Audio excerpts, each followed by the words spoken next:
Thank you. I'd like to call the meeting to order and acknowledge that we're in Treaty 1 territory, the home and traditional lands of the Anishinaabe, Ojibwe, Innu, Cree, and Dakota peoples, and in the national homeland of the Red River Métis. Our drinking water comes from Shoal Lake 40 First Nation and Treaty 3 territory. My name is Lynn Nesbitt and I'm chairing today's panel.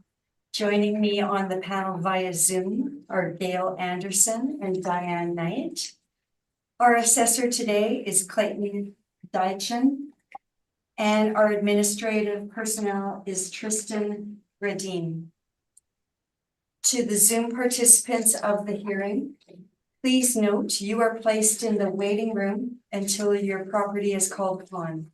When it is your turn, you'll be admitted into the meeting. Kindly follow along on the City of Winnipeg's Board of Revision YouTube channel for the hearing process.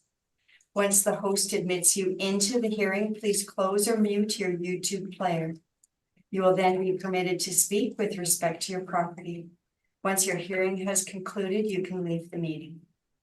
We will be hearing applications for revision of the assessment roll in accordance with the Municipal Assessment Act. The matters for which revision is requested have been described in each application, and we will limit discussion to those matters.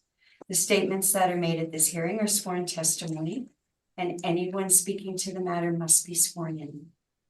Be advised that comparisons of assessments of properties are not considered evidence of market value by the Board of Revision. The Board of Revision is appointed annually by Council and is independent of it and the City Administration. It makes its decisions on the basis of the evidence provided at this hearing and issues a written order that will be mailed to all parties as soon as possible. Please note that the board's decisions with respect to an application may be appealed to the Manitoba Municipal Board if the matter pertains to assessed value or classification, or to the Court of King's Bench. The matter pertains to the application of exemptions from taxation. Should you wish to appeal, information on how to do so will be included with the board's order. With respect to the hearing process, I'll confirm the points of appeal with your property to be addressed with each applicant following the swearing in. We'll then have the assessor's testimony, followed by questions that the applicant may have, and then the applicant's testimony followed by questions. Each side will have an opportunity to summarize if they wish. Once all of the evidence about an application has been brought forward, the applicant may leave. The process will repeat for each item on the docket today. The session will close after all the applications have been heard, and the board will deliberate in private and make its decisions. You will receive the board's decision by registered mail as soon as possible. As information, all public hearings are live streamed, recorded, and will be part of the public record. We will be hearing items 1, 2, 3, and 4 on our docket today. Mr. Bradine, please affirm the assessor's and applicant's testimony. Mr. Assessor, please state your full name. Clayton Deitchen. Do you affirm that the evidence you are about to give at this hearing is the truth, the whole truth, and nothing but the truth? I do. Okay, thank you. And item that we'll be hearing first is 1105 Street. And you are the applicants for that property. Okay, so we will ask you to be sworn in also. I'll get you guys to stand, please. Go left to right here. Please state your name. Algernon Karim. Do you affirm that the evidence you're about to give is the truth, the whole truth, and nothing but the truth? I do. Thank you. You may be seated. My name is Joseph Glasgow. Do you affirm that the evidence you're about to give at this hearing is the truth, the whole truth, and nothing but the truth? I do. Okay, thank you. You may be seated. Please state your name. My name is Lance Brennan. Thank you. Do you affirm that the evidence you're about to give at this hearing is the truth, the whole truth, and nothing but the truth? Thank you. You may be seated. Thank you very much and welcome here. Thank you for coming. Sorry it was such a scramble for you. It can be a little crazy. Okay, so we will start with item number 1, file number 24-1103-1005. So Mr. Deitchen, it is on to you, and I understand there's 2 issues involved here. Uh, there is, yes, You have a non-co-op? right. Okay, so the file number is 241103, roll number is 1404156600. Assessed value is at $1,825,000. Yeah, there is a non-co-op that we are seeking for this property. As there hasn't been any mailers sent in, I think, since 2013. Then we could scroll down to page 11 is where the information for the non-co-op is. So page 11 shows the cover letter for the first attempt to get the mailers. It shows with the return date of May 4th, 2023. Page 12 is just the French version of that. Page 13 is the blank mailers for 2022. As you can see, they are blank. Page 15 is the second attempt to get the mailer. So this is the certified letter one. So it has the I guess the Canada Post tracking number in the top left corner. You can see this one has a due date of June 30th, 2023. Again, page 16 is the French version. Page 17 is the blank mailers for 2022. And then on page 18 is the Canada Post tracking information. So you can see on June 13th, there was a signature available and it was delivered with the same tracking number. And on the bottom of that shows the signature on June 13th with the same tracking information. And that is my evidence for that. Thank you very much. Does anybody have any questions for what the assessor has said? So he has indicated that the Council of Caribbean Organizations has not sent in information that's requested in the year for the reassessment and as requested, and that comes with the penalty, which is if the assessment is reduced, it's not reduced immediately, it's reduced in a second year. So would you have any questions for the assessor? Yes, I can answer to that. Okay. Yes, we did. Okay, receive- questions first, yeah. Questions to him, if you have any questions Oh. about what he said. No, No that's questions? Well documented. Okay, thank you very much. Ms. Anderson, do you have questions for the assessor? No, I have no questions. Thank you. Thank you. Ms. Knight? No, ma'am. Okay, and I have no questions either. Okay, your turn now to present your evidence. Okay, but with respect to the assessor documentation that we did not submit, and that is true. Our organization is run by volunteers, and we had any chance to get those in. But in our application for reassessment, we did send in the two years financial statement. That is what I consider that. Should I? Yeah, we'll just Yeah. deal with this one, this part of it first. Okay, so, Mr. Deitchen, questions? So I couldn't hear very well. Sorry. Okay, all right, I'll just ask you to speak up. The microphone is there with the yellow or with the green. No, sorry, I turned up my volume, sorry. Oh, you turned on down yours, okay. The Yeah. applicant has indicated that it is true that the requested information was not sent in, but as part of the submission today, you do have the information.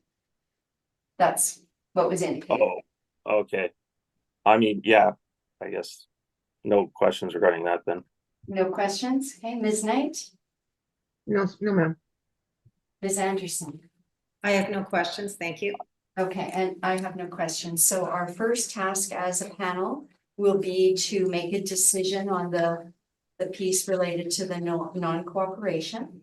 We will ask you all to leave the room so we can make our decision in private, and we'll bring you back in, tell you our decision. And then depending on what we decide, we'll determine who goes first in talking about your evidence now for a reduction. Okay? Okay. I'd like to call the meeting back to order. The panel has deliberated the assessor's the panel is, the assessor is in there. We need the assessor. Yes. Sorry, thank you. Yes, there he is, sideways. I'd like to call the meeting back to order. And the panel has deliberated on the assessor's request and agrees that the burden of proof be placed on the applicant for non-cooperation. And if a reduction in assessment is ordered, that it follows section 54.32 of the Municipal Assessment Act. So what that means is now you can begin with your evidence. I understand that first you had a question. Wait, just one simple question. We didn't introduce ourselves, but I didn't know. Oh, she's representing another property. She's another property owner. I see. Yeah, she follows you. That one. Yeah. Okay, so, yes, who would like to start off? So what evidence you need? Well, you have applied for a reduction in your assessment. This is your opportunity to tell us why you think that should be. Well, just to give a little brief history of the And can property. you just speak up a little so our Zoom participants can hear you? Just remember the mic is here. Yeah. Just by way of a little short history, this property was bought in 2006, and it was classified as an industrial site, an MP2 industrial. And our predecessors who bought this building was, I think, every 2 or 3 years, administration changes. They had applied for rezoning, and they got it to be zoned as an M2 industrial. But with that rezoning came certain stipulations that we can use it as a community center.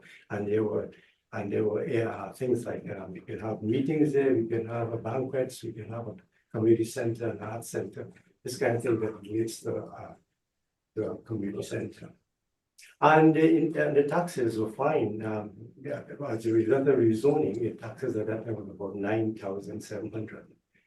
And as the time passed on, fast forward to 2020, we noticed that it was about 28,000 the taxes which we paid. But we didn't realize, basically, but there was a few years passed by, we said it should raise about that amount. But after COVID, which was in 2023, 24, so 22, 23, we noticed that the next assessment was very high, and we came to the city to talk about it. And we did meet with 2 representatives from the city, and we were surprised to hear that our community center is actually a warehouse. So Is a what? Sorry? a warehouse, A warehouse. Okay, thank and you. not a community center. So that spurred us on to find out some more. And we went back into the city council minutes to see what the problem is. And through that, we found out that there was a rezoning of the property, but there was a timeline. And apparently that our new administration wasn't aware of the timeline. And that timeline probably had expired. So in 2023, when we got the assessment, it was for $63,800 and something. And on the 20, and we just got the one for 25 and 24, and that jumped to 82,000. Now at that rate, our community, which is a 9 separate organizations that came together, cannot maintain that.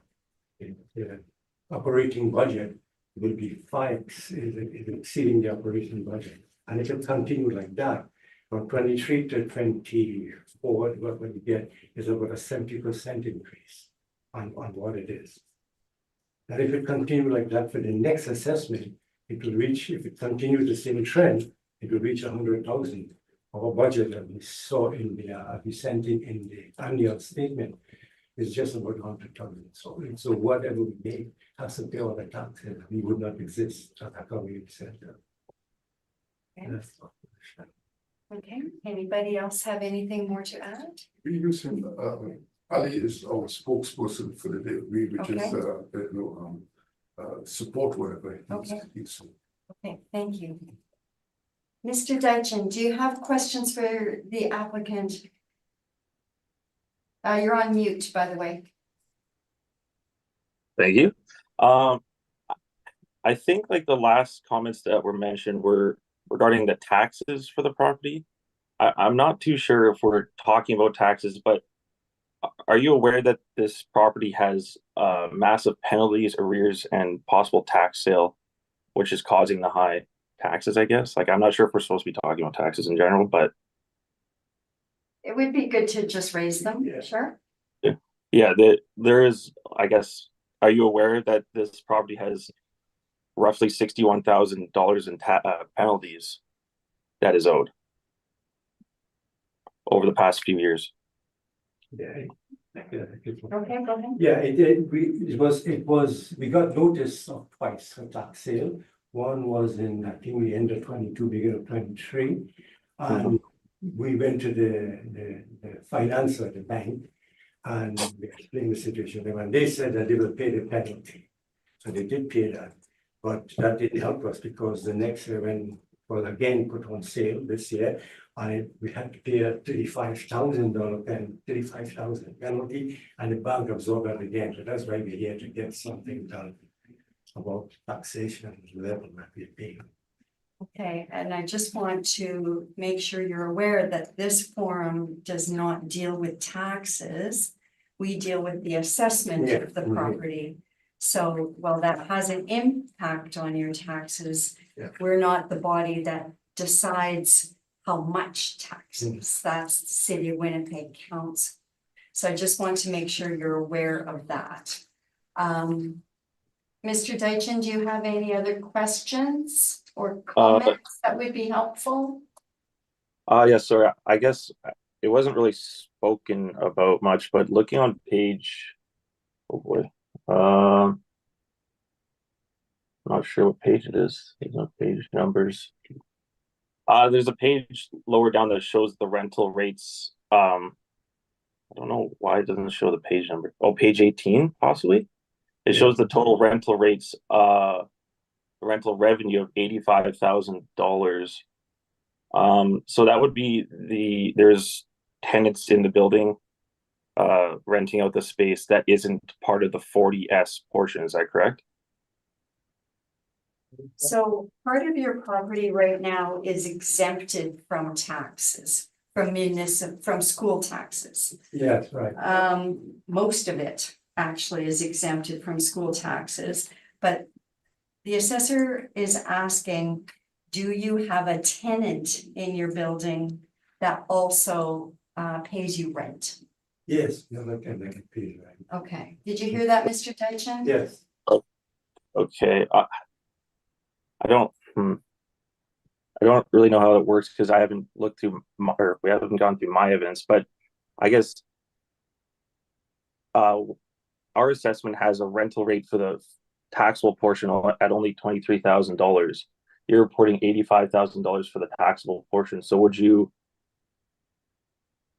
think that we are understating the taxable portion then for this property? Oh, no, our building, we have a tenant, but we also rent for functions. So the rent is all together. Okay, did you hear that, Mr. Deitchen? There's No, not, necessarily. it's not a Yeah. tenant that pays a higher rent, it's occasional rent from time to time. But yeah, Okay. Well, okay, then I guess we'll scroll down to page 19. It looks like there's 3 possible tenants that were in for the whole year. I'm not sure Sorry, what which year. is page 19? It's I don't know. It's page 19 of my Page PDF. 19. It shows the On the PDF. statement of operations. It says in the top left. Okay. Do you see that one? So it's the one for fast. 2023, I'm not sure. it The- says on the far left, it says, so it says on the far left, it says statements of operations. On the far right, it says 2023. Okay, so then I guess these are possibly post reference. I'm not. Yeah, But I if like, there's a question that you can just clarify, Mr. Deitchen. Yeah. whether- I guess okay. On the next, the following page, it shows God's Tabernacle Elections Manitoba, right one cares, I steady, and it looks like they have a consistent rent for at least the whole year. of, I guess, 23.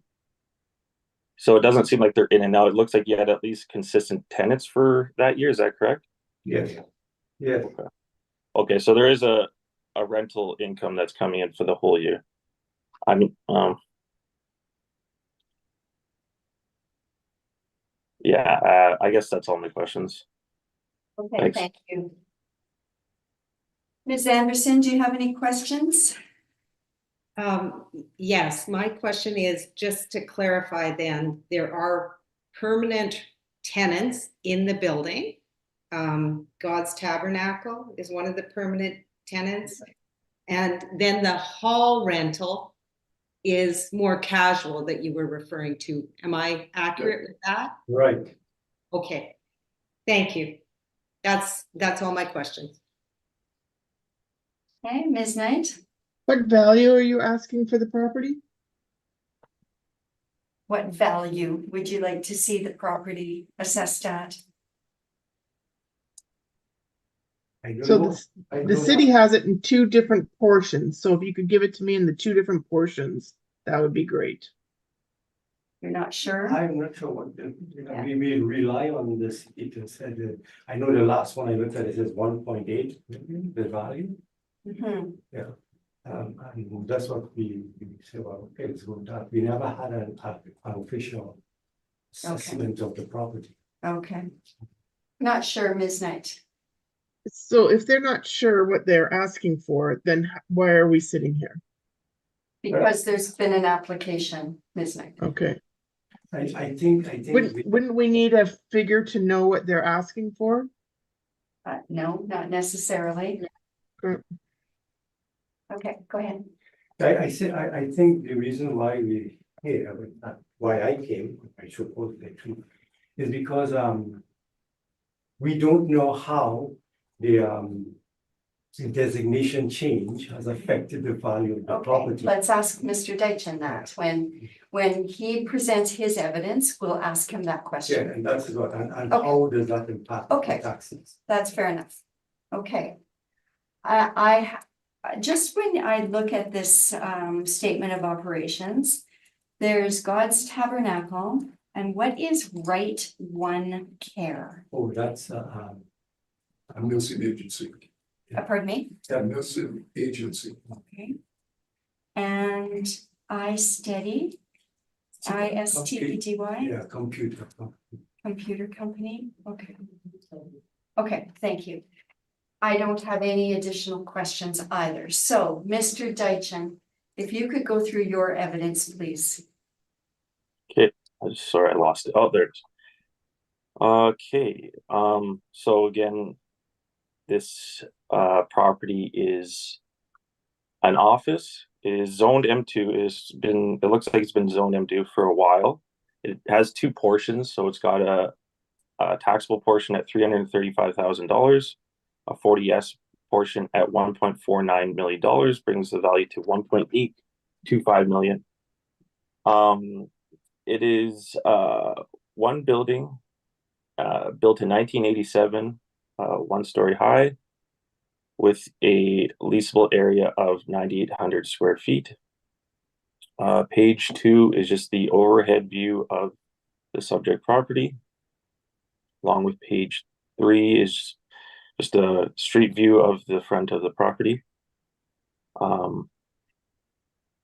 Page 5 is the breakdown of the income stream, the first one being the 60T portion, so we're only assessing 1,570 square feet. And based on what I saw from the other evidence, we might be underestimating that. And anyways, we're assessing it at $14.70 a square foot, brings the potential rent at $23,079, the vacancy at 6%, expenses 3%, and the shortfall at $8 a square foot brings the NOI to $20,289. With a cap rate of 6.05%, brings the value to $335,000. Page 6 is the 40S portion. So it's 8,230 square feet at $12.54 a square foot. brings the potential to 103,204. Again, with 6% vacancy, 3% expenses, and $8 a square foot shortfall. Brings the NOI to 91.52 and a cap rate of 6.05%. Brings the value for that portion to $1,490,000. Again, page 7 is the breakdown of the two income streams together. Page 8 is the rent comparables for this property. So you can see that the min-max is actually incorrect on it. I'm not too sure why, but they range from 1336 all the way to 1938 with an average of 15.15 and a median of $14.50. So the assessments that we have on it are right in line with that. Again, if we had the mailers to look at, it would definitely have helped supporting the value, but we didn't have any mailers, like I said, since 2013, I believe it was. Page 9 is the cap rate table, is showing the office, industrial, retail, multifamily, hotel cap rates for the city of Winnipeg and how they fall in line with the Colliers CBRE and Cushman Wakefield market cap rates. Page 10 is the Municipal Assessment Act excerpts. And that is my evidence. Thank you. Thank you very much. Okay. Mr. Karim, your opportunity to ask the assessor questions now. So, I am not versed in all these kinds of different levels of taxation, and I'm just a lay person volunteering in this capacity. Of course. But I would not dispute what you said there because we did not send in the information. But to make a decision on what you presented and how it affects us as paying the taxes, I cannot do that. I don't have the expertise to do that. But my contention is that the taxation being moved from the same property, the same rentals for all these years, it moved from 62,000 in everything, the arrears and what is the current, to the present assessment of 82,000 is a big jump of 70%. And that I think is unreasonable because we have done nothing different. We had a leak in the roof of the building, and it was fixed. We are private community centers that are government sponsored, and that had to be fixed with a grant from the federal government. That's what we got during COVID, and that's what fixed the roof. It was the only thing we did there. So the jump from 62,000 to 82, which is a 70% increase, is that normal for an assessment of a property from one year to the next? I think again you're talking about the taxes. Just looking for the 23 and 24 assessment, it was at 1,746,000, and at 25 we're at 1,825,000. So that was a 4.25% jump. I think you're talking about the taxes again. Yeah, Those taxes are including tons of penalties that have accumulated over several years. So I don't think we could look at the taxes. We have to just look at the assessment on this. So Mr. Deitchen, if I could just ask you to repeat, what was the 2023? The 23-24 assessment is at 1,746,000, and we're at 1,825 now. So 4.25%, or 4.52. Sorry. Pardon me. What was the number? 4.25 or 4.52%. Thank you. To what I thought you said, and then you said it. So the 4.52% you're saying is based on the value of the property from the date. Yes. So the value of your property has gone up 4.52% from the previous reassessment. And Mr. Deitchen also explained that a good portion of your taxes owing right now are penalties that have accrued over the years, and they keep accruing with interest rates and more taxes. So they keep accumulating. but not, your assessment itself is only going up 5%. Yeah, Okay, so, you guys have anything? Mr. Deitchen, would you like to ask the assessor your question about the zoning? Has that had a change or an impact? Yeah, we don't know because, I think in the minutes that I read from the city, it was for a 7-year period with a renewal. And our predecessors, I know, never brought that up, never knew anything, and it happened in 2006, so 7 years will be 2015 or something. Okay. So is there any evidence that the zoning has changed back to an MP2 industrial? As far as I've seen, it's been M2 for a number of years. I didn't go back like super far, but the last few years it's been M2. For the last few years, so that means. So the zoning hasn't changed from that M2, it's the same, Right. okay, Yeah, M2. okay. And- Do you have any additional questions? No, Okay, I don't know. It's not a question. It's a worry now that where do we go as a community from this? yeah. Ms. Anderson, questions for the assessor? I have no questions. Thank you. Thank you, Ms. Knight. I have no questions for the assessor, but I do have a question for the applicant. Okay, go ahead.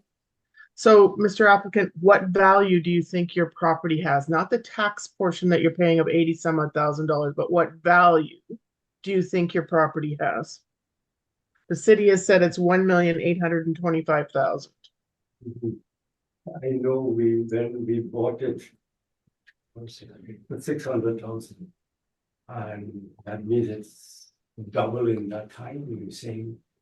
I don't know if we can get that kind of price if we have to sell it, I don't know. Mr. Deitchen, I have a question. Mhm.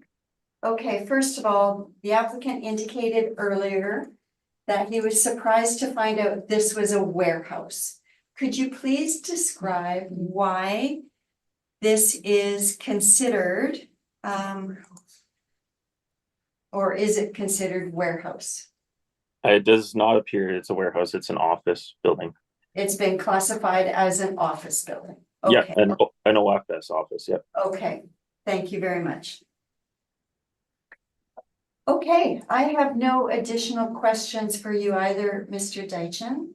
So I would like to thank you all for coming in today. And I hope Mr. Deitchen has been able to clarify some of the things for you. And yes, good luck with your community center. All right, Thank you. thank you very much. Thank you for coming in. Right. Okay, that concludes item number 1 on our agenda. Thank you. Thanks to everybody on the board. Yes, don't forget your jacket. Thank Okay, we'll move to item number 2 on our agenda, file number 246621808 Main Street. Do we have an applicant present for that property, Mr. Frieden? We do not. Okay. So we'll move item number 2 to the bottom of our agenda, okay? Yeah. Okay. We will now move to item number 3 on our agenda. Is Mr. Gupta present? Yep, okay, you are muted.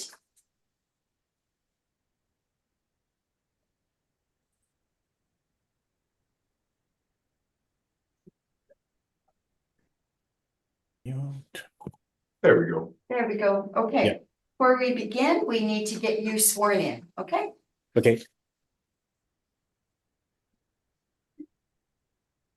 Mr. Applicant, please state your full name. Rajiv Gupta. You swear that the evidence that you are going to submit at this hearing is the truth, the whole truth, and nothing but the truth? I do. Thank you.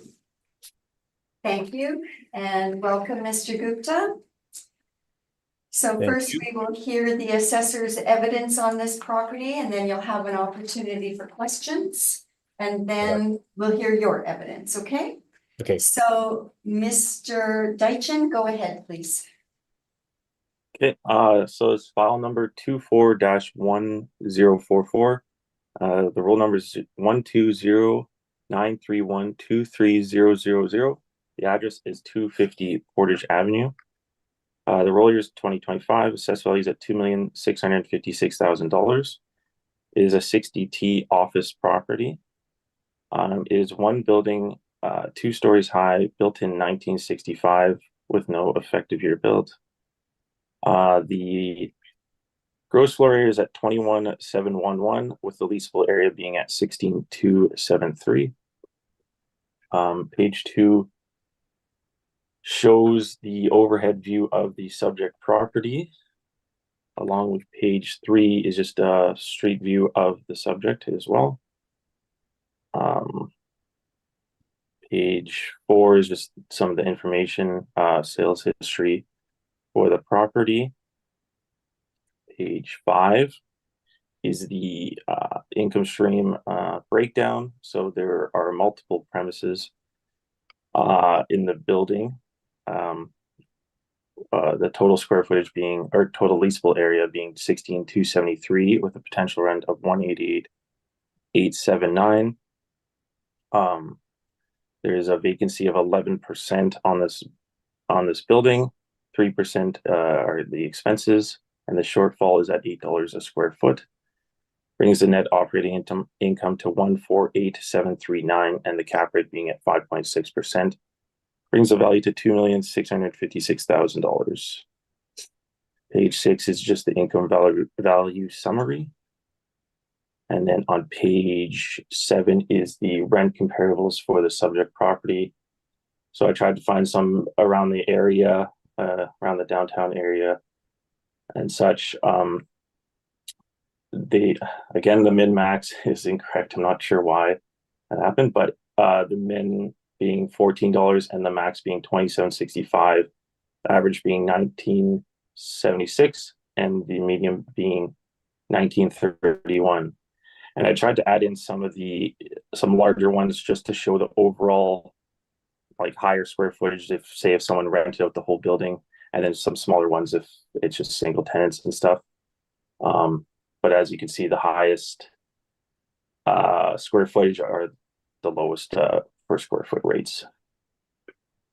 Continuing on to page 8 again is the cap rate table showing our cap rates for the different property types and how they compare to the Collier CBRE in Cushman and Wakefield.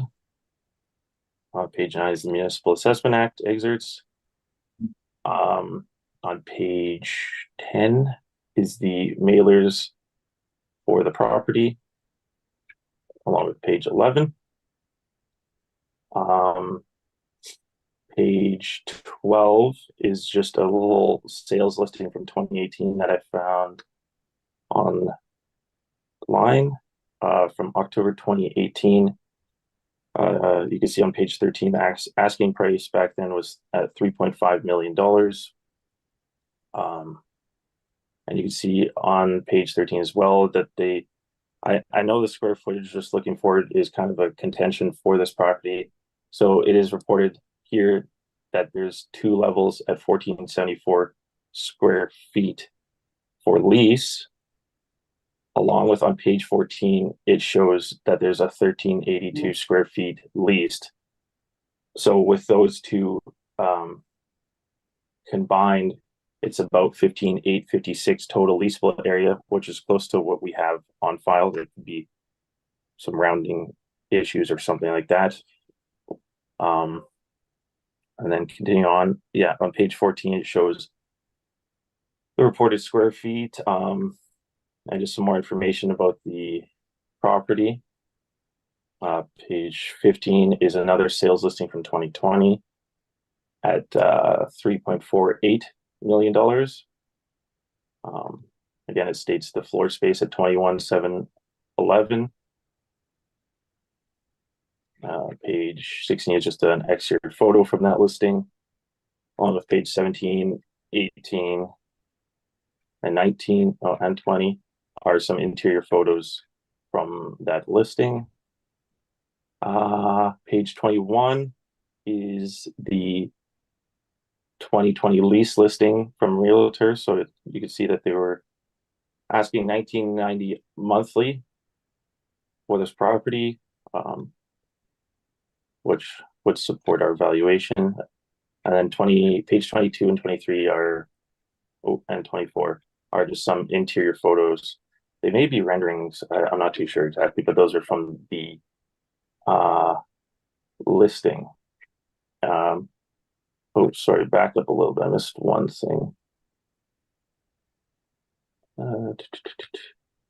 Back on page 14, sorry, is noted that there was renovations made in 1988. I know it's old, but we have no effective age on this property, so maybe there should be some sort of effective age on here, but without inspection, that would be hard to justify. And that is my evidence. Thank you. Thank you, Mr. Deitchen. Mr. Gupta, do you have questions for the assessor? Yes, one quick question is that when we submit the income and expense statements to the city of Winnipeg, what do you think is the truthfulness of those statements? The truthfulness, I would hope they're truthful, but I've seen errors and such on these mailers. The reason I'm asking this question is because since the very start, this property was acquired by BNB Real Estate in 2008. The records that have been submitted to the city, they state the leasable area as 11,916 square feet only. And in the past 17 years, the city has not come forward to challenge that square footage, but instead, in assessing the value, relied on the marketing. Is this a question portion. for the assessor, Mr. Gupta? Yes. Can you pose it as a question, please? Okay. So my question is then why the assessor has relied on the marketing materials from the real estate agents and brokerages to calculate the total square footage of this building?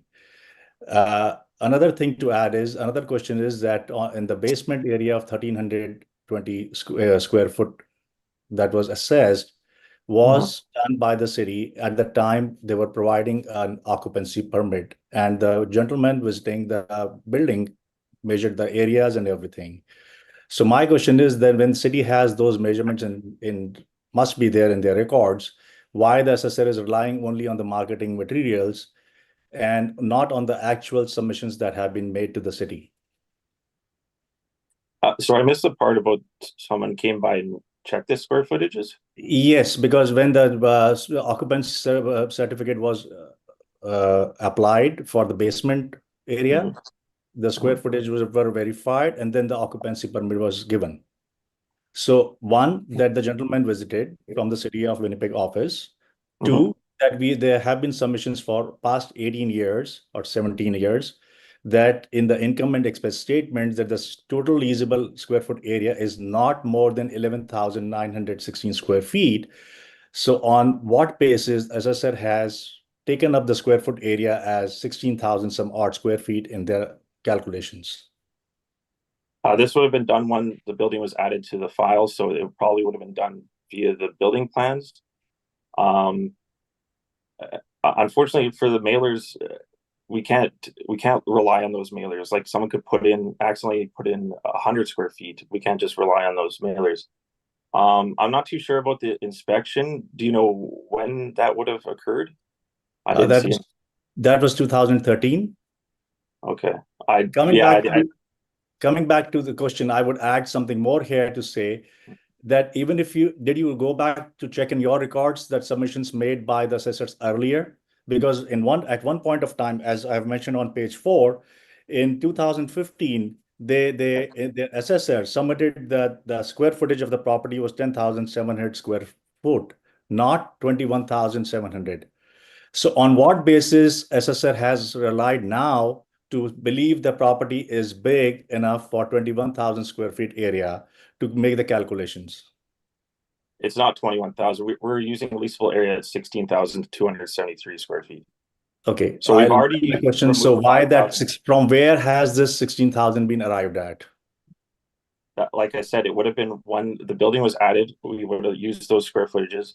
It is confirmed by the brochures, unless they're falsifying numbers in these brochures and leasing or sales listings. I'm not too sure what else Another to say. question, Mr. Assessor, then if you rely on the brochures, if you go back to the brochure in 2017 from Shindico, they have only placed the total square foot area of the building at 10,000 square feet. So why have you ignored that and taken instead the brochure for from Collier saying 21,700 square feet? There has to be some correlation in picking up the brochures if you say that we are relying on the brochures. I didn't say we're relying. I'm saying we're looking at these brochures and it's confirming what we had. What we had in our system is what we've had for since the building was put on the file. Do you have? I would request you to provide me some proof of when the building was Mr. added to the Dykshan. file. Mr. Gupta, he's answered to the best of his ability. Do you have an additional question?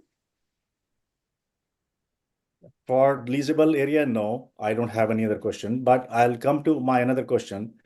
The assessor has attached a chart of the capitalization on page 8. The chart shows that the capitalization rates ranging from 6.25% to 8% for Class B properties in downtown Winnipeg. The average rate, if we calculate on that, comes to 7.125%. But the assessor has chosen to randomly put a value of 5.6% to arrive at a property value of $2,656,000. Though the calculation of net operating income on the unverified leasable square footage by the assessor is incorrect, but just for the discussion, even if we take that net income and operating income of $148,739 is used, and the actual capitalization rate of an average 7% is used, even then the assessed value of the property shall be $2,124,843 and not $2.656 million. I would like to add that I'm not aware of the classification method of the commercial properties, but the most qualified real estate agents in the city of Winnipeg have classified this property as Class C, not Class B. So my question to assessor is, on what basis this 5.6% capitalization rate is utilized? Even with your submission, the average rate is 6.25 to 8% for Class B properties on your chart. If you look on page 5, this property is classified in OFS, office under 4 stories. And then if we scroll back to page 8, OFS properties are 5.25 to 6.75%. So that's where it would fall into. So you've taken it as property under 4 stories, not as a Class B property there. That is correct. And that's what we do with the under 4-story properties, yes. So then classification is changed to Class A property, probably. Am I correct? No, OFS. It's not OFS. on the basis of the classes. It's under OFS on our table. You can see OFS 5.25 to 6.75%. Okay, I understand. Any additional questions, Mr. Gupta? No, I have no further questions. Thank you. Thank you. Ms. Knight, do you have questions for the assessor? I do not, thank you. Ms. Anderson? My question is was the assessment all model generated? That is correct. Yep. Okay, and when was the last time there was an inspection of this property? I want to say there was an inspection in 2011, but I couldn't confirm. It was hard to determine, and unfortunately the assessor isn't here, so I wasn't able to confirm with him. Okay. Yeah, so I think 2011 was the last inspection, but I can't confirm. Okay, and those are all my questions. Thank you very much for your presentation. Thank you. Mr. Dykshan, you've used an 11% vacancy rate. Is that a model rate? Yeah. For these OFS properties that are in the downtown area, they get a higher vacancy rate at 11%. Okay. Yeah. All right. Did you look at the I&E for this property? It's showing 0 I'm trying to rent. Yeah, it is vacant currently. Yeah, as you can see on page 10, on the right side, it shows 100% vacant right now. And it looks like on page 11, the last tenant moved out. Oh, that's hard to read. Near the end of, it looks like December 31st, 2020. So it's been vacant for a little bit. So it's been vacant. Would you call that chronic vacancy? I'm not too sure when you consider it chronic vacancy. And like I said, the higher vacancy that we applied for these OFSs accounts for, I guess, these kind of situations. So, but yeah, I'm not too sure if that would be considered chronic or not. Does the assessment department ever apply chronic vacancy to buildings if they've sat empty for a while? I guess, yeah, case by case, we sometimes increase the vacancy. I'm not too sure what the criteria is, like how many years. Yeah. So you don't know the number of years that it would take to apply chronic vacancy? I'm not too sure, sorry, no. Okay. Going back to this square feet issue, don't want to belabor it, but lots of numbers have been sort of bandied around, right? So, Lots of numbers have been bandied around. So you were saying that the 16,273 has been used for a long time, or has always been used. I'm not really sure what you said there. for the past few years, for sure it has. I didn't go back to I didn't go back, yeah, to Okay, check every year. But I guess just to add to that, like, because it's hard to kind of understand on the page 5 of what exactly is, I guess, main floor, second floor. So just to clarify, the first floor is at 4,136. So that's the first premise. The second floor is 1,000 square feet plus the 3,900. So premise 2 and premise 33424, and then the other areas are the basement area. And the basement area is larger from my understanding because it goes under the parking garage. So that's why it's larger than the main floor area. okay. Just to clarify that, because it's kind of hard to read all those. Okay, so, on page 14. Mhm. Okay, I sort of see what's happening. It refers to though as gross building area leased or storage or available, that sort of thing. Mhm. What's gross building area? From my understanding, that would be just the total area of the building. So it include halls and, Yeah, like I think it would just add things that aren't leasable, aren't usable spaces, from my understanding. okay, so the 21,711 square feet is all about the gross area. It's not the leasable, right?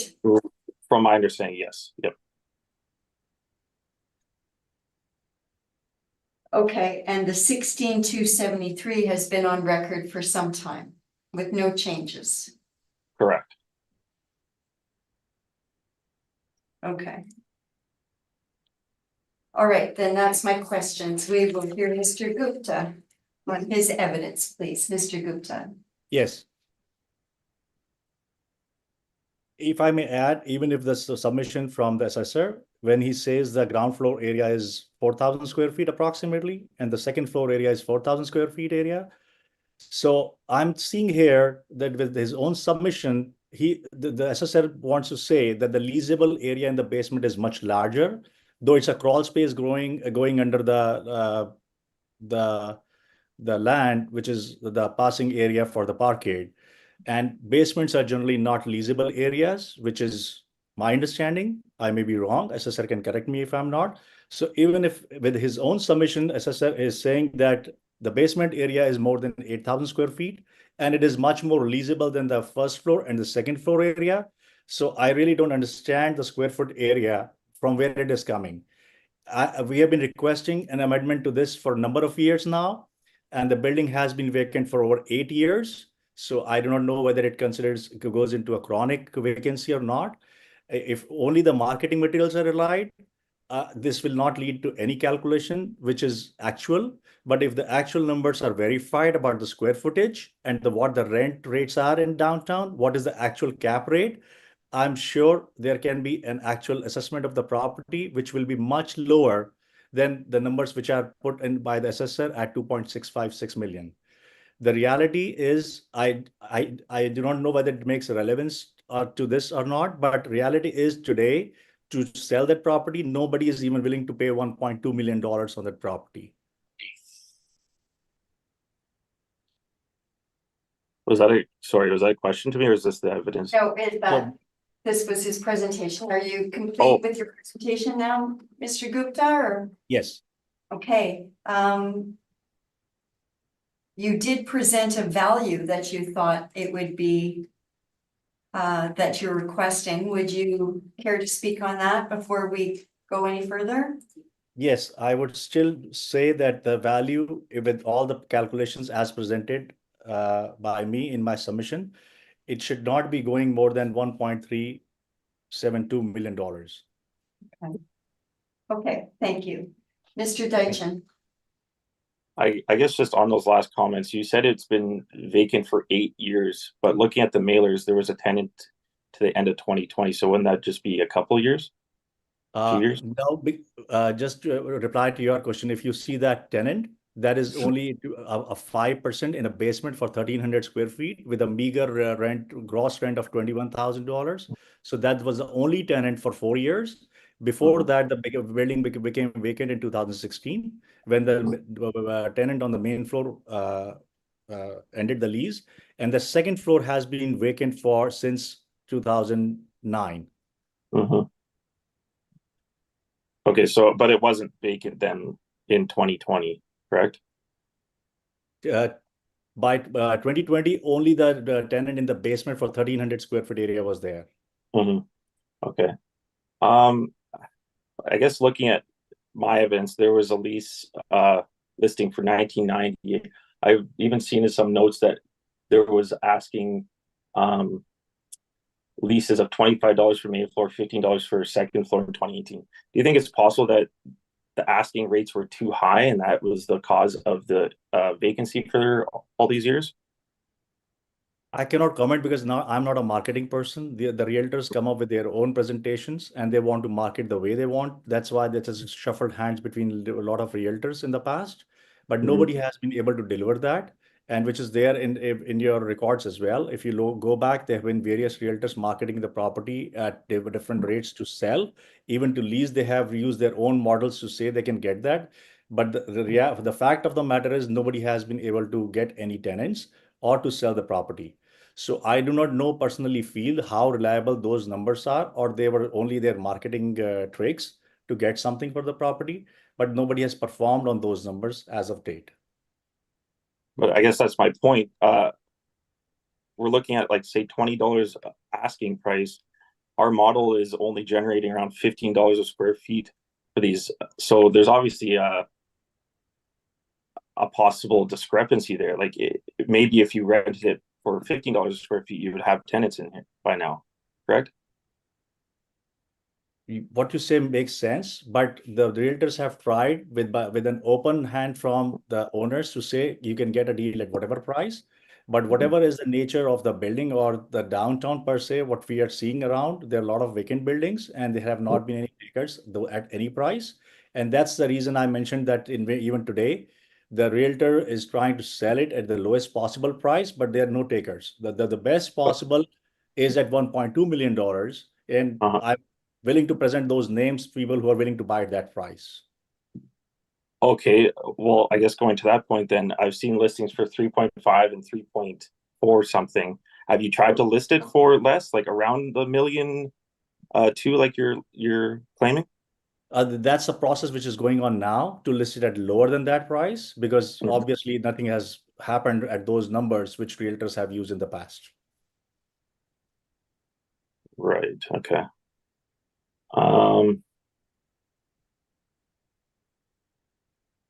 Sorry, I'm just.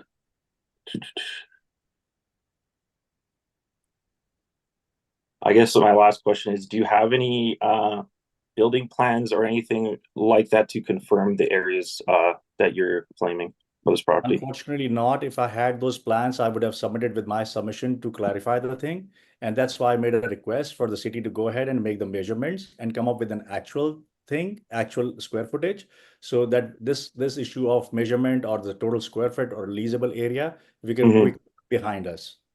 But isn't that something you could get? Like if this has been a problem for several years, don't you think it would be beneficial to get those building plans? That's a good idea, but again, when the city doesn't rely on the income and expense statements being submitted for so many years, and you have assessor have come up with their own numbers, it doesn't make any sense that we spend the money on those measurement drawings, and then the assessor says they don't accept those. They don't allow. They wouldn't accept the verificity of those statements or drawings. So it is better the city goes ahead and does those measurements themselves. At the end of the day, SSR is going to believe for what you do at your end. Even with income expense statements submitted for number of years, those numbers have not been relied, as is apparent from the assessment made by you, that the total square footage is not more than 11,900 square feet. So it doesn't make sense for us to spend money and time and all the effort to get the building measured and make those submissions. But if that time and money would save you in possible tax dollars, then wouldn't it be beneficial? The only way we could change these is if we have building plans. We can't go out there with a tape measure and measure every room and try to come up with a square footage. We need building plans to adjust it. Yeah, I guess that's all my questions. Thank you very much. Ms. Anderson, do you have questions for the applicant? Yes, I do. Thank you. So the building, as the information that you provided, the building has been partially vacant, sometimes totally vacant over the past 8 years, you indicated. Yes. But there have been some tenants in it during that. Just one tenant for a very small area in the basement. Okay, for 8 years. Yes. It was Not since 2020. That tenant was there before that. That tenant was there before that. One tenant. Yes. From 2016 to 2020. Yes. Okay. Okay. Thank you. That clarifies that for me. And then my other question is in regard to the $1.2 million valuation that you mentioned. Yes. That's offer to purchase that's been made, you indicated? Yes. Okay. So that's current. And what the value is that you're requesting be considered is $1.372 million? Yes. Okay. Thank you very much. Those are all my questions. Thank you. Thank you. Ms. Knight, do you have any questions for the? I do. So on page 3, you have a property value there of 1.402071. So Yes. how do you come up with the 1.372?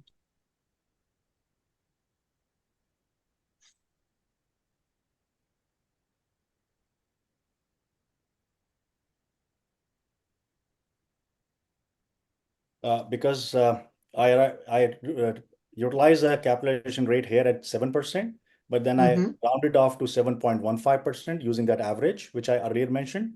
That makes a little bit of difference to the value. So 7.15? Yes. So 98, 141. Okay, thank you. Thank you. Any additional questions? No, thank you. I had some additional questions. Sure, go ahead. I guess going back to the value on the first page, I guess. It looks like you mentioned the assessed value is $1,372,000 for 2016, 2017. Is that how you're basing your valuation for 2025? Yes. Okay, so it's based off of those assessments. It's not necessarily a calculation using the NOI and such. No, it's based on calculations as well. That's why I mentioned on page 3 the calculations based on the leasable area.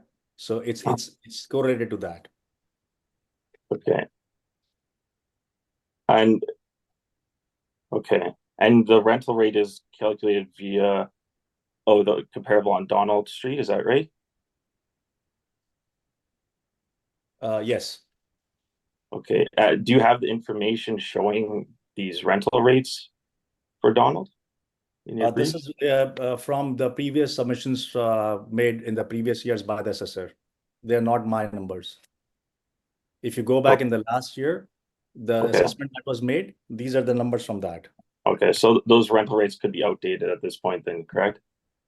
Correct. They would be much lower now. Rental rates have gone down over the years? Yes. Okay. I guess again, going back to page 1, you're classifying this as a Class C property and not an OFS. How come? Come again? You were classifying this as a Class C office building and not an OFS. How come? No, I'm not classifying this. I'm saying I've mentioned that the local agents have submitted, referred to this property as Class C. I'm not qualified to say whether it is Class B, Class A, or Class C. I'm just But- making a submission here.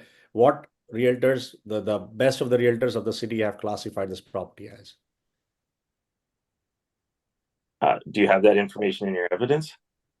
I don't have anything in writing from them, but at the time they come to market the property, they have said this is a Class C property. And I'm Okay. sure this can be referred to, any realtor in the city to confirm, or the city has some mechanism to say whether it's a Class B, Class C, or Class A property. It's neither of those. It's a Class OFS. So that's how you calculated the capitalization rate, correct? Or how Yes. did you come to the 7? I utilized the Class B rates mentioned by you in your chart. I took those rates, the Class B downtown properties. And then you averaged it. Okay. Yes. Okay. No further questions. Thanks.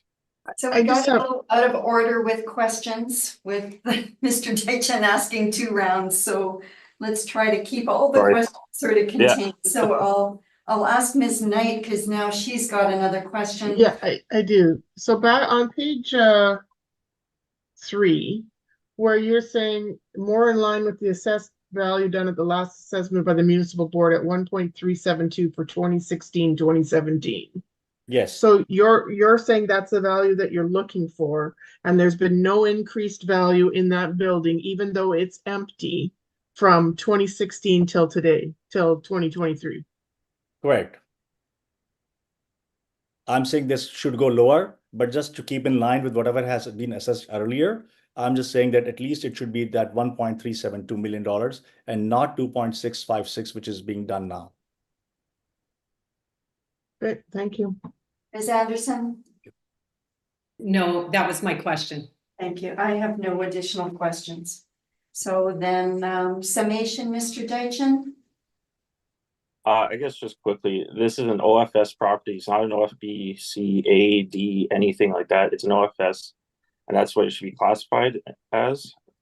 And the capitalization rate should be used as such. I think with all our support of rent comparables, our valuation is accurate. And that's all. Thanks. Thank you. Mr. Gupta? My submission is there have been consistent discrepancies in the square footage of the property. They should be considered in the actual factual nature of the square footage of the property, and then the proper classification of the property to arrive at a fair value for assessment. Thank you. Thank you very much. Thank you to both of you. That will conclude item number 3. Thank you so much. Thank you. Thank you, everyone. Thank you. Okay. We'll now deal with item number 4. Welcome. First, we'll get you sworn in, okay?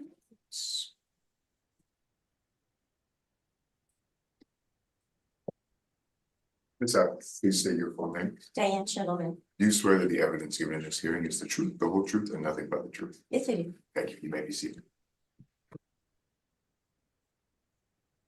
Thank you for your patience. It's been an interesting one, yes.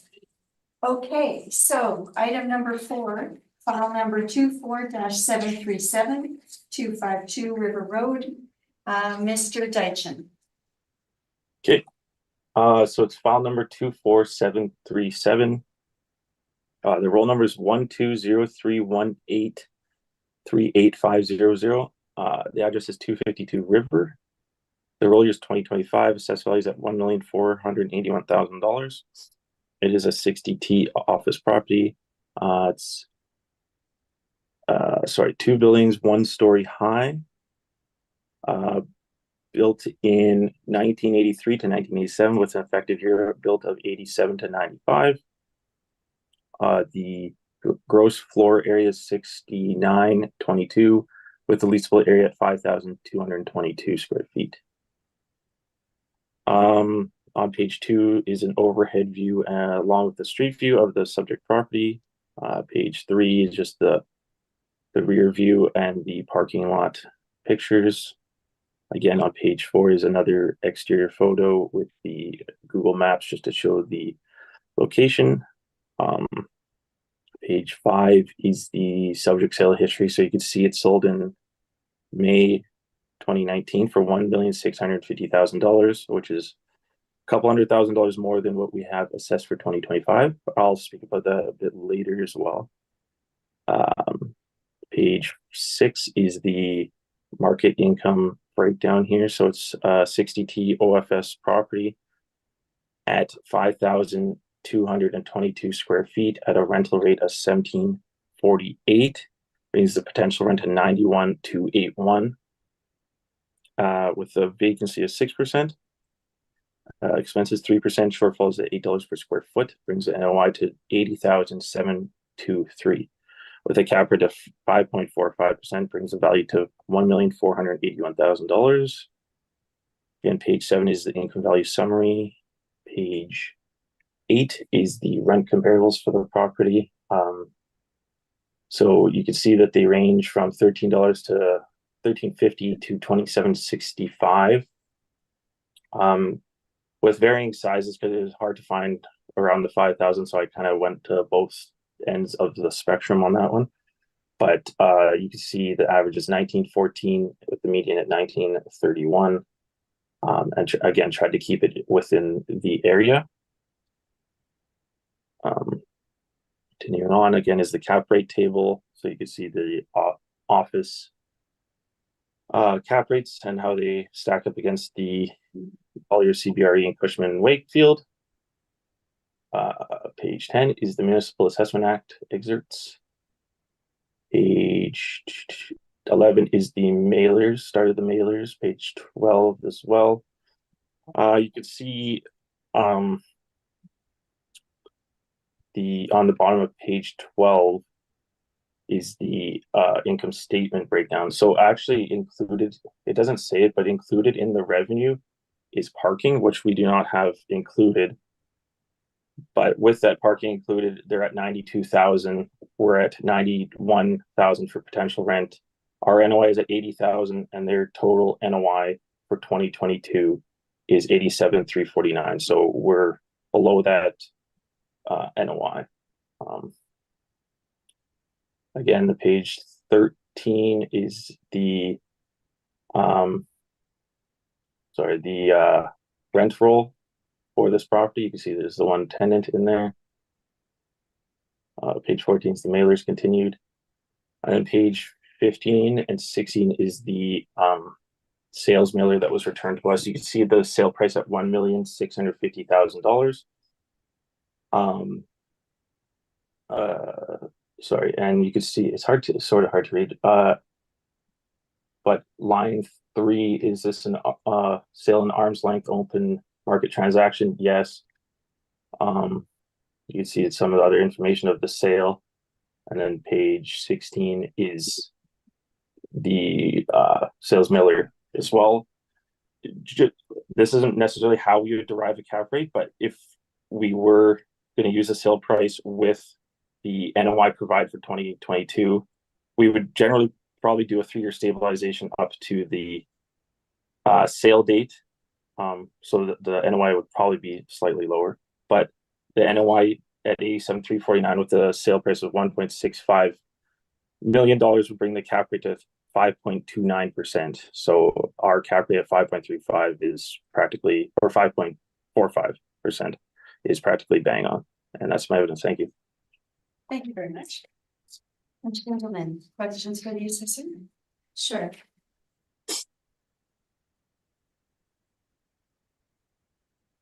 On page 4 of your brief, I see you've indicated where the property is located. Is that what area do you call that? What area of the city? I think it's just the River Osborne area, I believe. So, not downtown then. I would say it's close to downtown, but it's not. I don't think it's considered downtown now. What would the visibility of this property be compared to something on a busy downtown street? I don't know how to answer it. Like, I don't know how to quantify that or. Okay, that's fair. Would you say this is more of a residential area? I don't think so. No, I'm not too sure.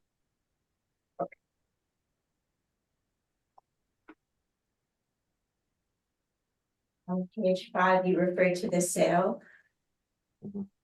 The market reports since COVID, since people were working at home, has there been a downturn in office property values? Is that the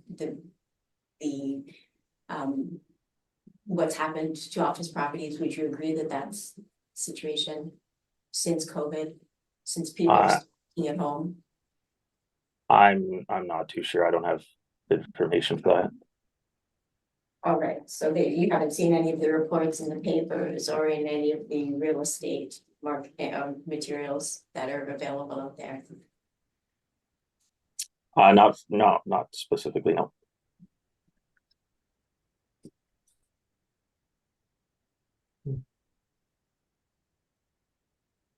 On page 8 of your brief, Mhm. it appears you weren't able to find anything in this size, like not even close, right? Out of all the properties that you have available at the city, you couldn't find anything in the 5,000 square foot range? Nope.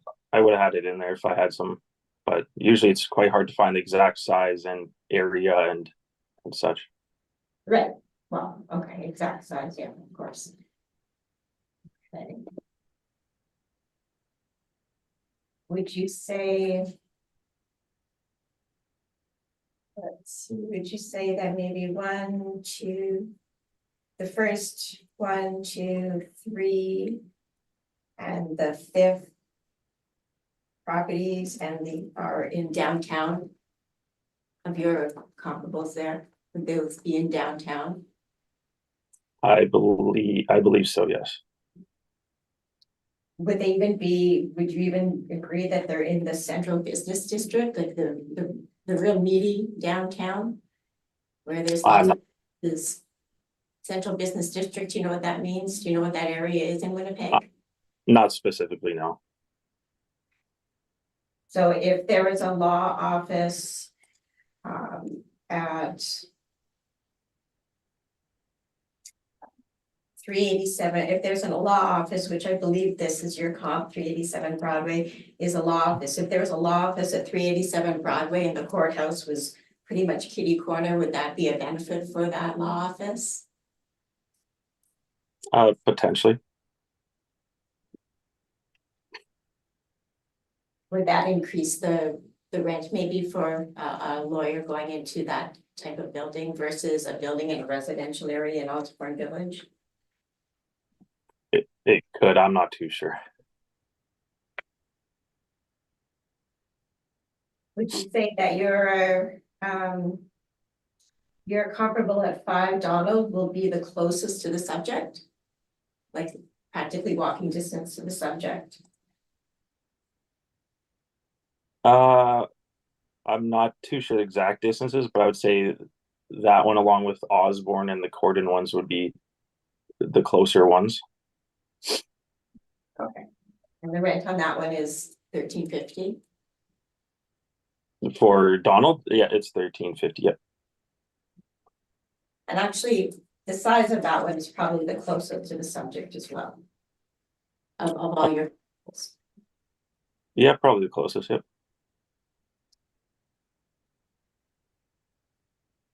On page 9 of your brief, the OFS starts at 5.25% for capitalization rate, goes up to 6.75.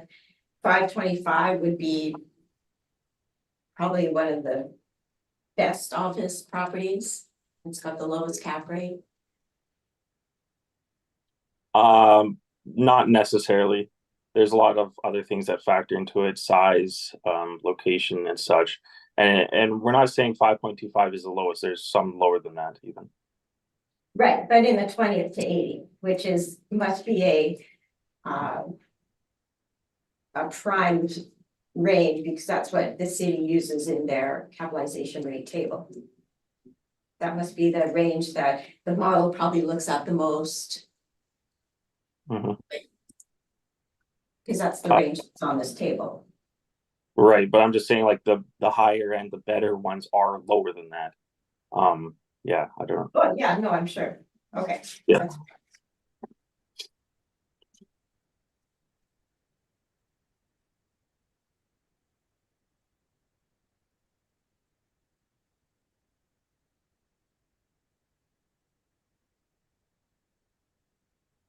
That's my questions. Thank you very much.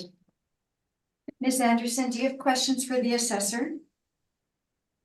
My only question is this assessment all based model generated?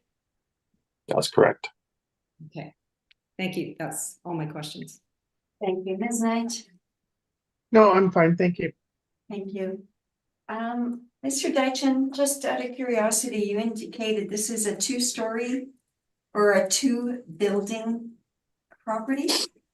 Yeah, I know. I noticed that. I'm not too sure why. Maybe there was an addition to it. I would have to look at it more, but I don't think that changes the valuation. No, just curious because it's Yeah, no, I noticed that when not I showing read as that. 2. Yeah, I knew as soon as I Okay. said that, I'm like, oh, that's interesting. Yeah, okay. All right, I have no questions. So, Ms. Schindler. I didn't mention, but I did send it in yesterday. I had just some small.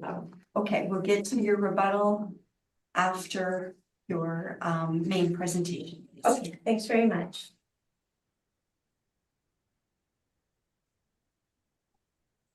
Okay, the first page, which doesn't seem to have a page number on it, is right after the title page, so it's page 1. This property is located in Osborne Village. Osborne Village, like some other areas in Winnipeg, are not as safe as they once were. I used to live in Osborne Village. It was very safe. I was comfortable walking around, but I wouldn't be now. I find that we found that we have a couple of other buildings in that area, and there's many homeless. There's encampments along the river that are very close to some of these properties and to this one as well. And we find that it's becoming more unsafe in Osborne Village.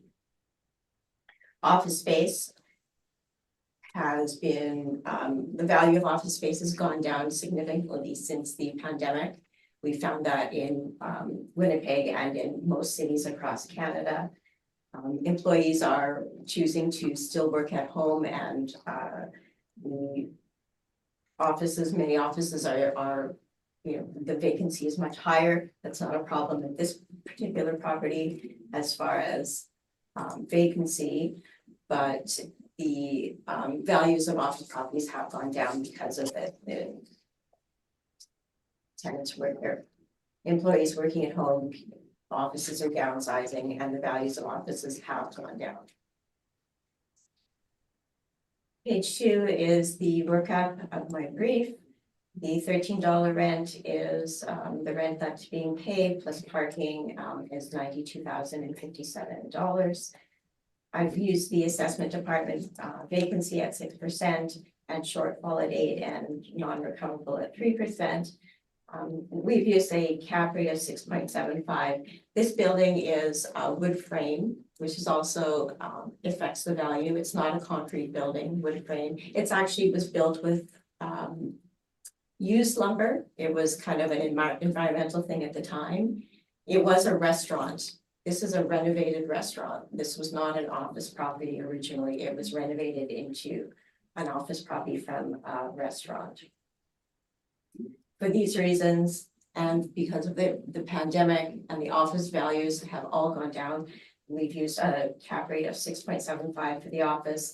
And because part of the rent is parking, we've included the parking at a 5% cap rate, which is more market for parking.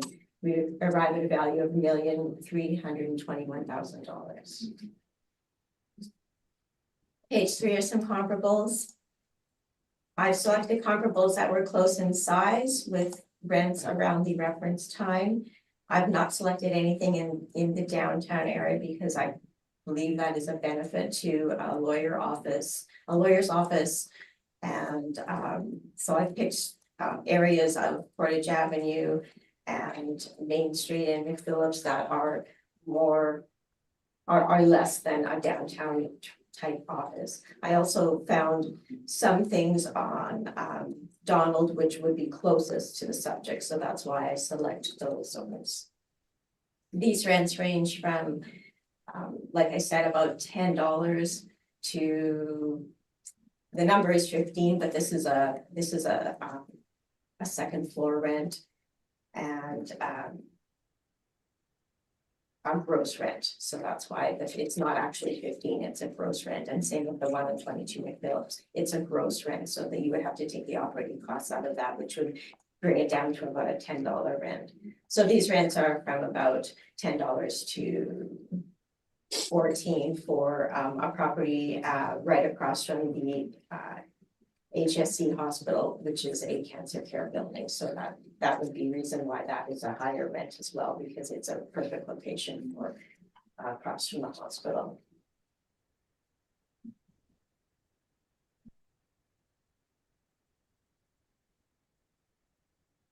Incentive vacancy analysis on page 4 is the same as used by the assessment department. Shortfall analysis is the same as the assessment department, as well as non-recoverable other.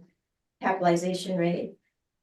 There is a building on Marion Street, 262 Marion, that sold in 2021. It's 5,298 square feet, and the cap rate was 770. 900 Gordon.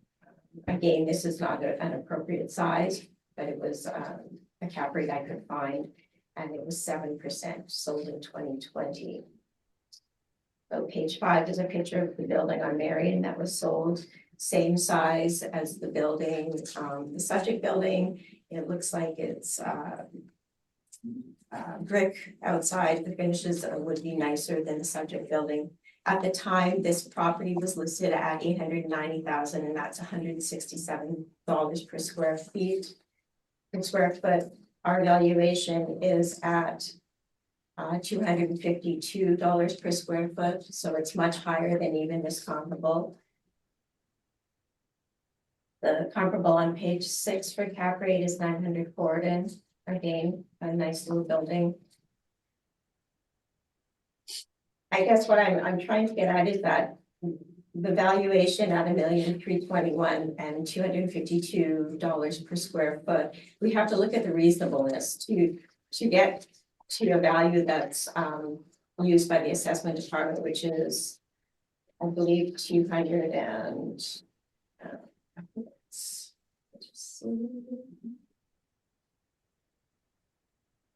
all right, one moment. It's $284 per square foot. Sometimes you have to look at the reasonableness as opposed to the inputs, which I mean, the inputs are what they are, and look at the value that way, because 283, when we compare it to the building on Marion, it's just too high for this subject. It's wood frame. Anybody looking at this building would see that, and my value at $253 per square foot is more reasonable for values of office buildings right now. And our reference here. That's everything. Thank you very much. Mr. Deitchen, do you have questions for Ms. Schindelman? Yeah, just a few. Just looking at page 2, looking at this quickly, I guess you agree that our NOI is accurate because your NOI is actually higher than ours? Yes, I'm fine with the NOI. And I guess you agree then if we adjusted the rents of the property, we would have to add in the parking, thus netting a similar NOI? No, I agree with the NOI being 92,000, whether it includes parking or rent or how it's divided. Right, but like if we adjusted the subject property's rent, we would have to add the parking because there is that parking income coming in, I guess, is my question. Well, I guess if the rent was higher, it would probably include parking. At a higher rent, we probably couldn't get them to pay for parking. That's how it works. Usually a tenant will look Right. at the whole bill. So whatever the whole bill is, however it's broken up, that's what we can get, and that's what you can rent for. Whether it's operating costs or parking, the whole bill, that's what they look at. Okay, I guess just quickly looking on page 3, your comparables, would you agree that 207 Donald, 825 Sherbrooke, and 1200 Portage are OFC properties? You know what, I'm not sure what those properties are. I'm sorry, I don't know No. their classifications. Okay. But in general, OFC properties would probably rent for less than an OFS. Is that I don't correct? even know what OFC means. Oh, okay. Okay. So, and then you're basing your cap rate on the 2 cap rate sales, is that correct? Yes, Okay. and reasonableness and the values of office properties since the pandemic. Right. I guess my question, do you know how these cap rates were calculated? I do not. I got them from an appraiser. Okay. In general, to calculate a cap rate with the sales price, you would have to do a 3-year stabilization to the sale date. Is that correct? I've seen that done in appraisals, yes. Okay. Did you consider the sale price in your valuation? I didn't because, like I said, it occurred before the pandemic, and we know that there's been a huge downturn in office values since the pandemic. I don't view that as a very I can't get the word, like a logical value anymore. But we're not in COVID anymore. Is that like we're not in the pandemic anymore? Then is that No, correct? that's correct, but office properties did drop and they haven't come back because employees haven't come back to the offices yet either. There's still a big downturn in the office values. But the sale was in 19, wasn't COVID still? It was around in 19, was it not? COVID started in March 2020. Well, it's called COVID-19 because it started in 2019. But anyway,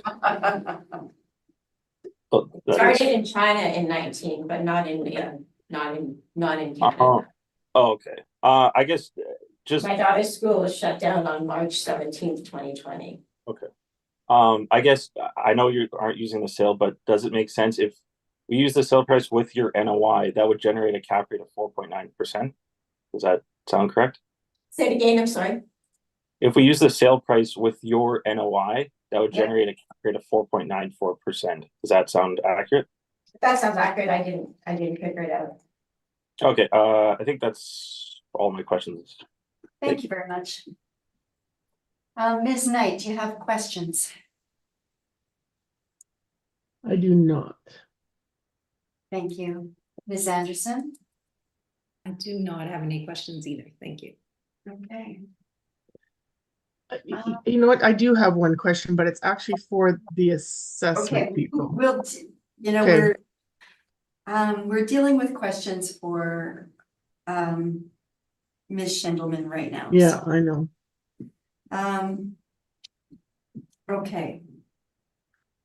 So you have basically taken the income from the parking and from the office to arrive at your NOI. Correct. 81,434. Yes, Okay. oh, no. No, not 81. Oh, yes, down here, yes, I'm sorry, Okay. And you've capitalized them differently. yes, So you see, okay, yeah, you see this is two very different income streams then capitalized differently. So what would be your blended rate? I could figure that out too, but I want to make that's sure okay. that you figure it out so I know my number is.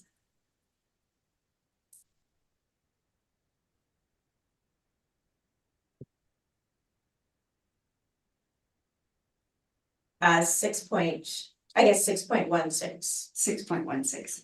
Okay. All right. That's a good question, though.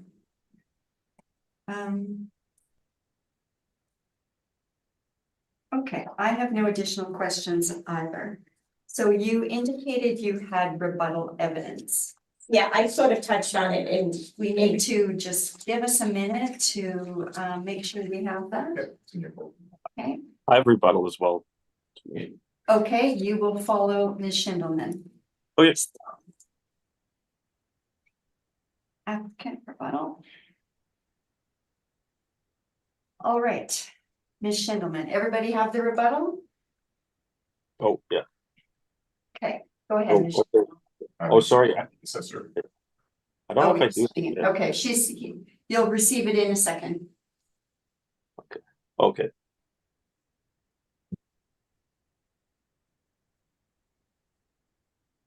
Should be in your inbox now, Clayton. Do you have it now? It hasn't popped up yet. Okay.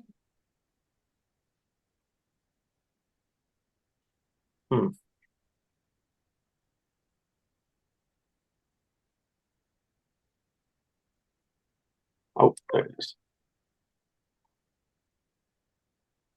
Okay. Okay. All right, go ahead. okay, the first page, again, for some reason, my number ones are not showing up, page 1. It's a little bit small, I apologize for that. So the subject property is number 1, it's kind of right in the center of the map, you can see. And the rest of the points are the assessors comparables. So you can see that number 10 at 5 Donald Street is quite close. I mean, I know this is a tiny map, but it is quite close. And then points, comparables number 2, 4, and 6 are all in the downtown central business district, which would make them close to other office buildings, office properties, busy downtown. Like I said, the one property is kitty corner to the courthouse, and it is a law office, so that would make it. That should make it more valuable to a law firm. And then number 5, again, I apologize, it's really small. Number 5 is just on the cusp, but still downtown on Osborne. The other properties are in the outlying areas. Again, they weren't similar in size or in location to the subject. I've just included some photos of the property. These are on page 2 are the properties on Graham. They actually look more like a retail property, but I believe they're office. This next one on page 3 is on St. Mary's Road. Again, it's not close to the subject and in size or anything. Page at the bottom is the Osborne property, which is considered downtown. And then page 4 is the property that is located very close to the courthouse, and it's a law office. Page 5, the property at 414 Osborne is leased to Winnipeg Transit. That would be a great covenant. It's a city covenant, so that's an excellent tenant. And that means that there's less risk because it's got an excellent covenant. And 188 Marion is in the St. Boniface area, 611 Borden, and then there's 5 Donald, which is a large office building There's less risk in a large office building. And one tenant can move out and it's just a small portion of a large building. That's it. That's my. Thank you very much. Mr. Deitchen, questions on the rebuttal? No, thank you. Okay. Ms. Knight? No, thank you. Thank you. Ms. Anderson? I have no questions. Thank you. And neither do I, so thank you for that. Okay, now we have the assessor's rebuttal. Do I get that somehow? Yeah, I will just print one off. Okay, we'll just take a little second for Ms. Schindelman to get a copy of the rebuttal.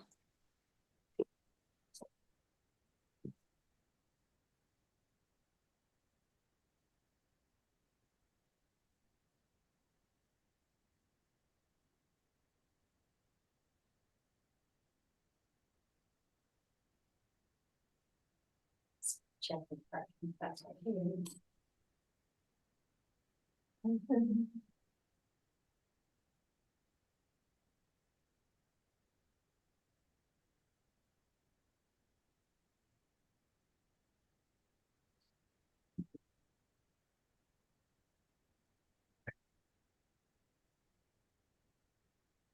Yeah, I'm trying to get somebody to make it here. Okay.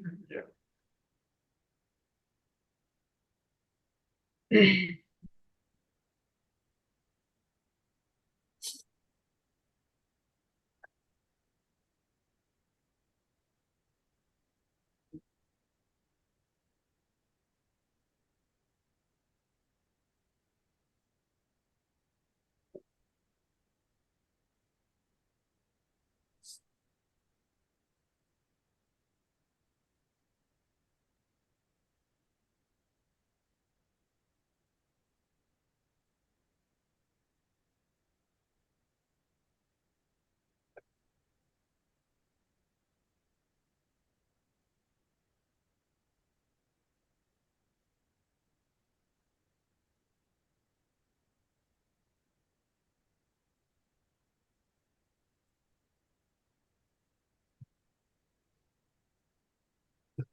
Well, perhaps while we're waiting, we can just take a 5-minute recess and that way.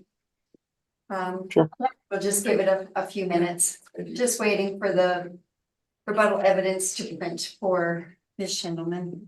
I'd like to call the meeting back to order. We're now, Mr. Deitchen from the Assessment and Taxation Department is about to present his rebuttal evidence. So, Mr. Deitchen. Okay. Sorry, my computer's on the real. Yeah, so just, I guess just quickly, here's the, I guess, cap rate rebuttal for 252 River. So the first page is just showing the sales mailer that was returned for us for 262 Marion. That was the first cap rate sale. So it was a 2021 sale. Looks like it was August 21 or August 11th, 2021. So the sale price was $850,000. It was an open market arm's length sale, as it shows on line 3. Line 5 shows it's $890,000 was an appraisal. And then page 2, it shows just quickly 32, line 32. It was this property based on an NOI? No. And if so, what would the capitalization rate be? And there's nothing. So there's nothing to report a capitalization rate for this property. And the reason being is on my next pages are the mailers for this property. So you can see that they only submitted in the past 10 years, I think it was 2018 and 2015 mailers. So there's no actual evidence to use to derive an NOI to calculate a cap rate for this property. You can see on the first one, just the 2018 mailer, is partially owner occupied with gross rents, so that would not be useful, and there's nothing to show for expenses and such. So no NOI is derived on that. And then, I didn't page number these, sorry. Farther down is the 2015 mailer. Again, it's gross rents, no expenses, no NOI calculated. So I guess just what I'm saying is there's no actual NOI used to derive a cap rate for this property.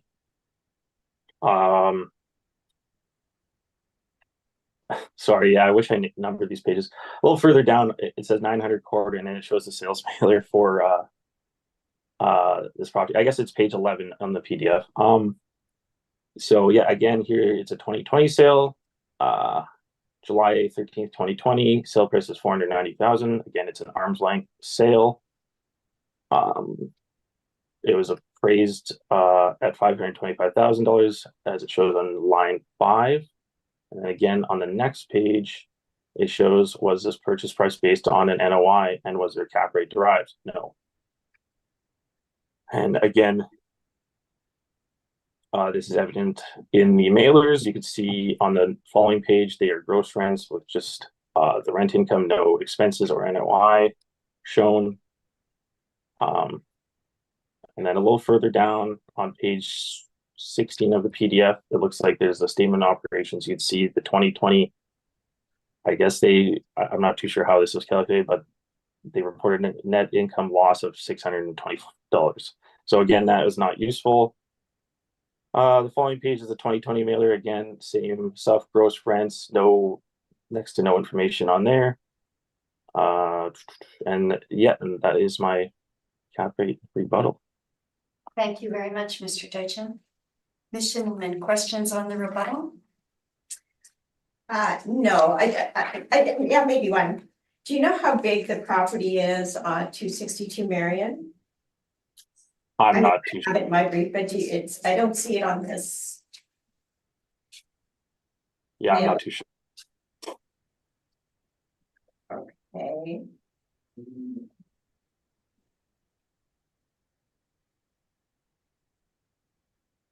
And if you took the value of this sale at $850,000 and you divided by the square footage that I have in my brief, if I told you that came out to $160 per square foot, does that sound right? 850,000 divided by 5,298 square feet. It could. I'm not too sure. Okay, I did on my calculator, but yes, okay, that's fine. So that sale works out to about $160 per square foot. But I'm not using this to compare the sale prices, just for the cap rate information. Well, I realize that, but it does have the sale price, and that is square footage of the building. So I'm just asking if that was the value of the sale price. I have nothing else. Thank you. Ms. Anderson, questions on the rebuttal evidence? I have no questions. Thank you. Thank you. Ms. Knight, questions? No questions on the rebuttal. Okay, thank you so much. Mr. Deitchen, do you have summation? I just do have still one question for Mr. Deitchen. Okay, it is out of order to ask your I question. know. Because I had asked before and then you wouldn't. Right, because it was out of order then, but okay, ask one question. So you're telling me that the square footage on this lot does not include the parking, or it does include the parking? Because you're not listing a rate for the parking, is that right? The land area sorry, let me just pull it back up. I closed it. So the land area, which is showing 18,149, but our leasable area wouldn't be including the parking. No, we aren't assessing the parking. So you're saying that the land is the 1,481,000 and the okay, got it. Thank you. No, the land's not 1 million. Okay, I think that's enough. The property is 1 million. Sorry. Yeah, 1.4. Yeah. Mm-hmm. Thank you. Okay. Okay, let's move on. Mr. Deitchen, summation. I guess just quickly, overall, we're clearly low on the NOI, regardless of how you get there with the parking. If we bump the rent down, we would have to add the parking. We would be probably at the same or higher than the current NOI, which is evident by the applicant's NOI along with the mailer's NOI. So it's mainly just a cap rate issue, and I feel like for this property, the cap rate makes sense based on our information along with the 2019 sale. Thank you. Gentlemen, Again, I guess with the cap rate at 5.45, which is very low in the range, that would suggest this is a very low risk property, and if an investor is prepared to accept that low rate of return on their purchase, but I don't feel that is the case for this particular property. It's located in Osborne Village. It's not in a business district, and the reason that it's renting at this low is because that's all it can get, and it's not a low risk property being frame and wood frame in its location. Right. thank you very much. That concludes item number 4. Thank you very much. Thanks very much. Thanks for Thank coming you. here. Thank you. All right, we still have on our agenda item number 2. Mr. Braden, do we have an applicant for item number 2 yet? Okay. So we will go into camera now as a panel to discuss whether or not we will hear the evidence on item number 2 without the applicant being present. So, thank you. Thank you.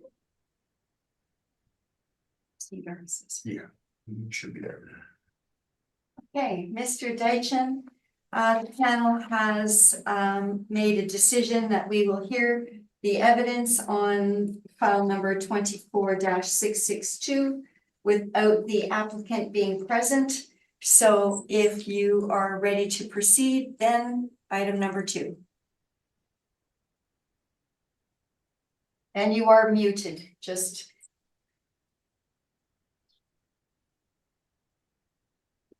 Oh, jeez. There you go. Thank you. File number 24-662. The roll number is 1105-176-3600. The address is 1808 Main Street. It's 2025 roll year. Assessed value is $747,000. It is a 60T office property. It is 3 buildings, 5 premises, 1 to 2 stories high. Built in 1922 to 1968, with an effective year built in 1940.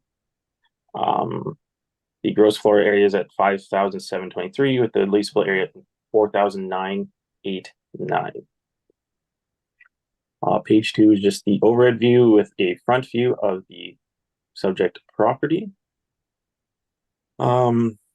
Page 3 is just the mailer information and sales information. And then page 4 is the market income breakdown of the various income streams. So the first one is a storage warehouse. So it is 3,197 square feet at a rate of $687 a square foot. Brings the potential rent to $21,963 with a vacancy at 3.5%, expenses at 3%, and shortfalls at 4%. Brings the NOI to $20,110. The cap rate's at 4.95%. Brings the total value for this portion to $406,000. The second portion is the 60T OFS section, and it is broken down into 4 premises. The total is 1,792 square feet, with a total potential rent of $20,949. The vacancy is 6%, expense is 3%, shortfall is at $8 a square foot, brings the NOI to $18,241, with a cap rate of 5.35%, brings the value to $341,000.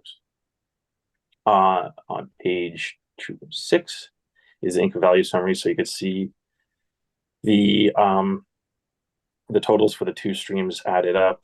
And then continuing on is page 7. So I have the two separate comparables. The first one being the office rent comparables.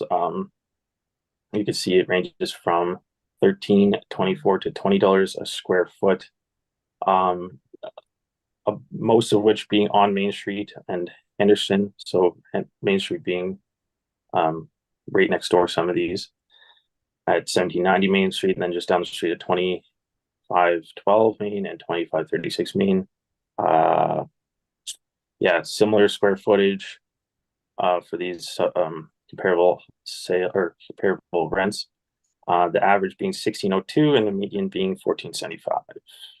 And then the second table is showing the storage warehouse comparables. So these are a bit more difficult to find. So they're kind of all over the place, I guess. But they range from 714 to 1981 with a median of 1114 and an average of 1168. So the subject falls even below that range.